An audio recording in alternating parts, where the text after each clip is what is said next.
संजय गायकवाडांच्या बोलण्याला लोक गांभीर्याने घेत नाहीत. वाघाची शिकार केली या विधानावरून तुपकरांनी गायकवाडांना टोला लगावलेला आहे. तर मी वाघासारखा जगलो हे सर्वांना माहीत आहे. रविकांत तुपकरांची शिकार करणार असं संजय गायकवाड यांनी उत्तर दिलं. त्यांचं बोलणं कोणी सिरियस घेत नाही सोडा, कारण ते काही बी बोलते. काय म्हणे एक दिवस म्हणे मी वाघाची शिकार केली म्हणे 87 साली आणि वाघाचा दात काढला आणि गळ्यात घातला म्हणे. माझ्या हसून राहिले लोक ते. आणि 4 दिवसाने काय म्हणे नाही प्लॅस्टिकचा होता म्हणे तो. अरे मी वाघासारखाच जगलो.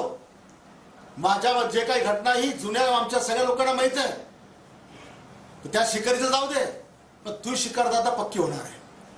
तू शिकार केल्याशिवाय मी राहत नाही. आणि साला मागच्या वेळेला असाच सारखा आला, 4 खोलीत पाय पकडले की जाऊ द्या मी आता काही बोलणार नाही.